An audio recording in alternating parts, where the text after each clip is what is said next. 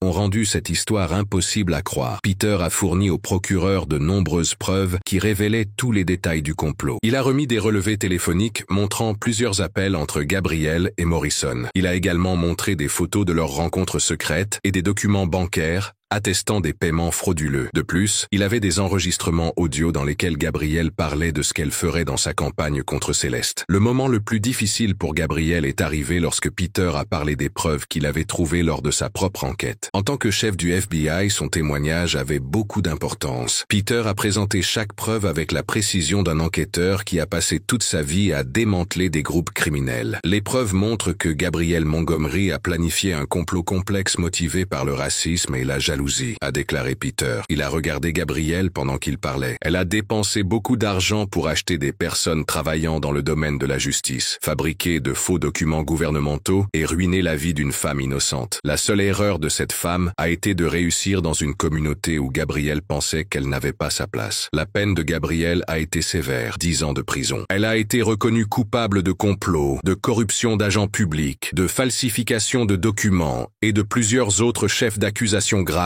que Peter a réussi à inclure dans le dossier. Morrison a été condamné à 4 ans de prison. Patterson a été condamné à 3 ans. Les peines ont reflété la gravité de leurs crimes et leurs responsabilités respectives dans le complot. Céleste a été officiellement libérée de toutes les accusations. La maison de Pacific Heights lui a été rendue et elle a reçu une bonne compensation pour toutes les souffrances qu'elle avait endurées. Les traces de l'injustice sont restées, tant chez Céleste que chez Peter. Il avait perdu ses principes pour tenter d'obtenir la justice que le système ne lui avait pas rendue. La véritable surprise est venue lorsque Gabrielle a réussi à sortir de prison après seulement 1 an. Elle a dû payer une caution très élevée de 800 000 $ que sa famille a réussi à réunir. Sa libération a été rendue possible par des lois dont seules les personnes très riches peuvent bénéficier. Cela montre à quel point le système judiciaire favorise les personnes fortunées, même lorsque celles-ci sont clairement coupables. Morrison a réussi à sortir de prison plus tôt, après 6 mois. Il a fait appel à des amis qui travaillaient dans la police et qu'il appréciait toujours. Certains de ses amis avaient reçu des faveurs pendant que Morrison travaillait. Ses avocats ont aidé à le faire libérer. Ils ont déclaré qu'il avait pleinement coopéré avec les autorités et qu'il s'était montré vraiment repentant pour les crimes qu'il avait commis. Découvrir que les 2 principaux conspirateurs étaient libres alors que Céleste se remettait encore de la peur d'une prison injuste a été la raison qui a poussé Peter à changer définitivement.